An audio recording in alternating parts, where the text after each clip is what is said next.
ಎಲ್ರಿಗೂ ನಮಸ್ಕಾರ. ಬೆಳಗ್ಗೆ ನಾನು 7 ಗಂಟೆಗೆ ಬಂದಿದ್ದೀನಿ ನಮ್ಮ ಚಿತ್ರದುರ್ಗಕ್ಕೆ. ಬಹಳ ಖುಷಿ ಅನಿಸ್ತಿರೋದು ಏನಪ್ಪ ಅಂತ ಹೇಳಿದ್ರೆ, ಕೋಟೆಗಳ ನಾಡಿನಲ್ಲಿ ಇವತ್ತು ಅಪರೂಪದ ಕಾರ್ಯಕ್ರಮಕ್ಕೆ ನಾವು ಸಾಕ್ಷಿಯಾಗ್ತಾ ಇದ್ದೇವೆ. ಏನಪ್ಪ ಅಂತ ಹೇಳಿದ್ರೆ, ಕರ್ನಾಟಕ ರಾಜ್ಯ ರೈತೋದಯ ಹಸಿರು ಸೇನೆಯ ರಾಜ್ಯಾಧ್ಯಕ್ಷರಾದಂಥ ಚಂದ್ರಶೇಖರ್ BT ರವರ ನೇತೃತ್ವದಲ್ಲಿ ರೈತರ ಮಕ್ಕಳಿಗೆ ಹೆಣ್ಣು ಸಿಗ್ತಿಲ್ಲ, ಅಂದ್ರೆ ರೈತನಿಗೆ ಹೆಣ್ಣು ಕೊಡ್ತಾ ಇಲ್ಲ ಯಾರು ಅನ್ನೋ ಧೋರಣೆಯನ್ನ ನೀವೆಲ್ಲರೂ ಕೂಡ ಕೇಳ್ತಾ ಇರ್ತೀರಾ.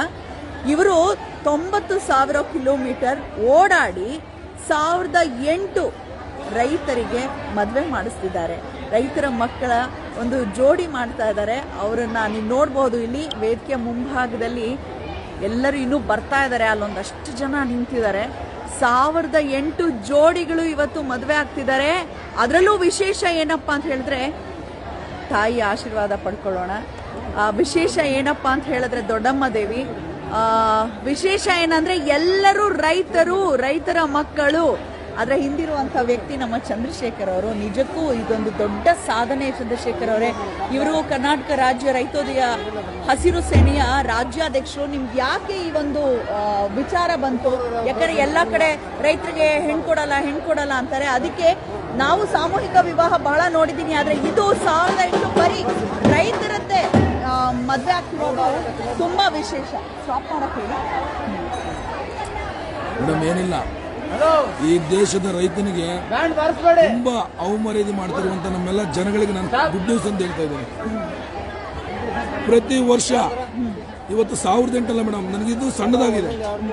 10,008 ಮಾಡೋಕ್ಕೂ ನಾನು ರೆಡಿ ಇದ್ದೀನಿ. ಆದ್ರೆ ನನಗೆ ನನ್ನ ಹಿಂದೆ ಇರುವಂತದ್ದು ವಿಧುಶೇಖರ ಭಾರತಿಯವರು, ಭಾರತೀಯ ತೀರ್ಥ ಮಹಾಸನ್ನಿಧಾನ ವಿಧುಶೇಖರ ಭಾರತಿ ಶೃಂಗೇರಿ ಮಠ. ಹೌದು ಮೇಡಮ್. ಮತ್ತೆ ನಮ್ಮ ಧರ್ಮಸ್ಥಳ ವೀರೇಂದ್ರ ಹೆಗಡೆ ಅವರು, ಮತ್ತೆ ದಾನಿಗಳು ತುಂಬಾ ನನಗೆ ನಮ್ಮ ಸಾಯಿಗೋಲ್ಡ್ ಫೆಲೋ ಶರವಣ ಅವರು ತುಂಬಾ ಸೀರೆ 1008 ಸೀರೆಯನ್ನು ಕೊಟ್ಟಿದ್ದಾರೆ. ನಮ್ಮ ವಿನಯ್ ಗುರುಜಿ ಅವರು 100 ಸೀರೆ 100 ಪಂಚೆಯನ್ನು ಕೊಟ್ಟಿದ್ದಾರೆ. ಜಡ್ ಜಮೀರ್ ಅವರು ಒಂದು 5 ಲಕ್ಷ ರೂಪಾಯಿ ಸಹಾಯವನ್ನು ಮಾಡಿದ್ದಾರೆ.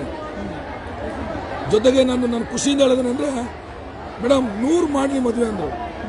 ಇಲ್ಲಿ 100 ಮದುವೆ ಆಗ್ತಿಲ್ಲ ಮೇಡಮ್, ಇದು 1008ಕ್ಕಿಂತ ಜಾಸ್ತಿನೇ ಹೋಗಿದೆ. ಅಂದ್ರೆ ಈಗ ನೀವು 90,000 ಕಿಲೋಮೀಟರ್ ಹೋಗಿ, ಯಾಕಂದ್ರೆ ಇಲ್ಲಿ ಕರ್ನಾಟಕದ ಮೂಲೆಯಿಂದ ಬಂದಿದ್ದಾರೆ ವಧುವರರು.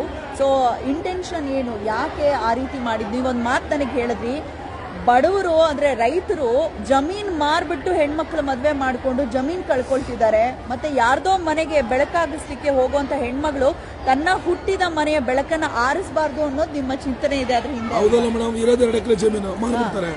ಮತ್ತೆ ಅವ್ರ ಜೀವನ ಏನು ಮೇಡಮ್? ಅದಕ್ಕೆ ಮದುವೆ ಅನ್ನೋದು ಆಡಂಬರ ಮಾಡ್ಕೋಬೇಡಿ. ನಿಮ್ಮ ಜೀವನವನ್ನು ಆಡಂಬರ ಮಾಡ್ಕೊಳ್ಳೋದು